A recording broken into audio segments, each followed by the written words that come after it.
Russian army officers key to Moscow's war effort in Ukraine were killed following a strike on their military headquarters, a Russian Telegram channel has reported.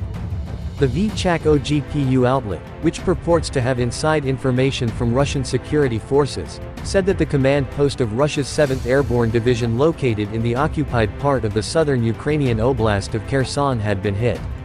Many officers died from a targeted strike, said the post. The exact number of victims has been carefully concealed. At the time of the shelling, the paratroopers had been undergoing daily planning.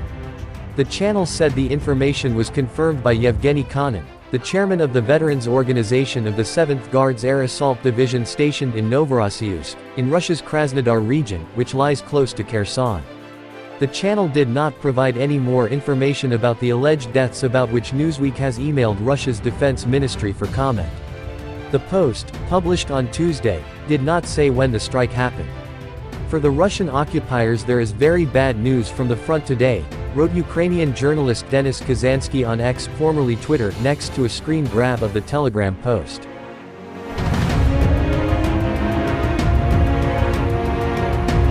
Regarding the latest reported strike on a Russian military target, the VChK-OGPU channel also noted how the previous day, the death of another commander, Colonel Andrei Kondrashkin, had been revealed.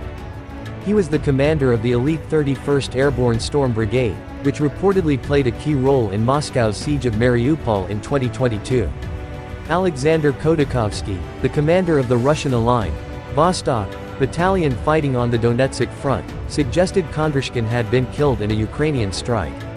The VChK-OGPU post on Tuesday also noted how at the end of February 2022, Deputy Commander of the 41st Combined Arms Army Andrei Sukovitsky died when the car the general was traveling in was fired upon by mortar crews. The Ukrainian armed forces said that on Sunday, powerful explosions hit the headquarters of the occupying Russian army in the city of Melitopol, which is considered the gateway to Crimea. It comes as Ukraine's Air Force said on Wednesday that 17 out of 24 attack drones sent by Russia had been shot down overnight. The Iranian-made Shahed kamikaze drones had targeted the Sumy, Kharkiv, and Dnipropetrovsk oblasts.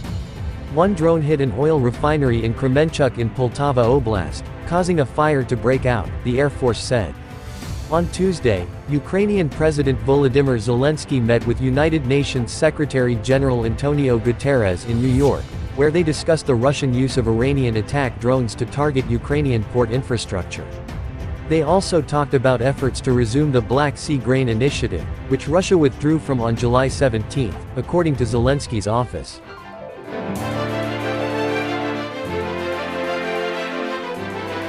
Russia's redeployment of troops to strengthen its fighting in southern Ukraine has likely weakened its defenses around Bakhmut, the UK Ministry of Defence said on Wednesday. In its latest intelligence update, the UK MOD noted that Ukrainian forces have had tactical success in retaking two villages, Klishivka and Andriivka, bringing them closer to a key supply road into Bakhmut from the south. Ukrainian forces are now 5 miles away from the city, it said, but added that Russia still holds a railway line that runs along an embankment between Klishivka and the TO513 road, creating a readily defendable obstacle. The UK MOD update follows a Tuesday report by the Institute for the Study of War, or ISW, which said that Russian troops had suffered severe damage following Ukrainian attacks. Ukraine breached a strategic defensive line and recaptured two villages, with Russian forces likely battle-weary from the recent efforts to hold Klishivka and Andriivka, the ISW said. It added that Russian forces will likely struggle to replenish their combat strength and defend against any further Ukrainian offensive activity.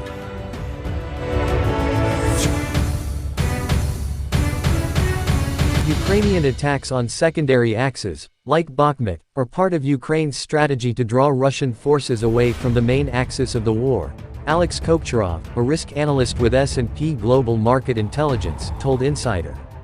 Kopcharov added that Ukrainian advances near Bakhmut are likely a diversionary tactic to weaken Russian military presence on the main battlefield south of Orikhi, in the Zaporizhia region. Ukrainian attacks on secondary axes likely serve the objective of forcing Russia to redeploy troops to these areas, he said. The MOD drew a similar conclusion in an intelligence update on Tuesday, saying that Ukrainian troops are fighting Russian troops on small islands in the sprawling Dnipro River to draw Russian units away from the main battle in Zaporizhia.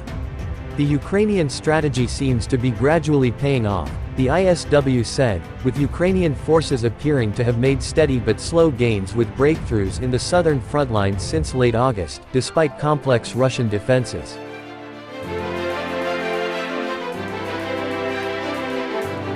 Ukrainian troops' recapture of 2 villages near the front lines has caused a severe degradation of defensive Russian forces on the front lines, a think tank reported. The respected Institute for the Study of War said Ukrainian troops breached a strategic defensive line that Russian forces tried to hold onto in the area south of Bakhmut, citing Ukrainian military officials.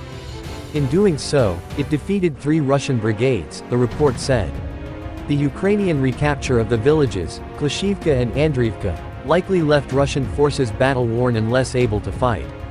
The forces will likely struggle to replenish their combat strength and defend against any further Ukrainian offensive activity, the ISW said. The ISW said that in the neighboring Zaporizhia region, Russian forces also most likely suffered heavy losses and retreated to a second line of defense, where they could use artillery to fire on advancing Ukrainian troops. The think tank said it was unable to independently verify the strength and extent of Russian defensive lines or observe the degree of deterioration among the mentioned Russian units.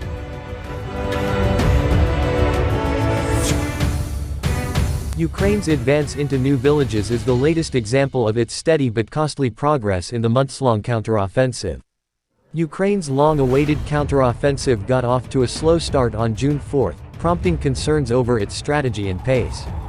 But since late August, Ukrainian forces appear to have made steady and slow gains, with breakthroughs along Russia's first line of defense on the southern front line, the ISW said, despite complex Russian defenses, including dense minefields and fortifications. Kirill Budanov, the head of Ukraine's military intelligence, told Reuters that cold and wet weather later this year, however, would hold up the counteroffensive. The U.S. Army General Mark Milley, who's chairman of the Joint Chiefs of Staff, made the same point, telling BBC News that Ukraine's counteroffensive had less than 30 days before the weather-disrupted military operations. There's still a reasonable amount of time, probably about 30 to 45 days worth of fighting weather left, so the Ukrainians aren't done, Milley told the outlet. Ukrainian forces are now working on breaching the second line, Michael Kaufman, a defense analyst and senior fellow at the Carnegie Endowment for International Peace, told the Kyiv Independent. Russia has already lost about 273,980 troops in Ukraine plus 520 over the past day. The relevant statement was made by the General Staff of the Armed Forces of Ukraine on Facebook, and Ukrinform correspondent reports.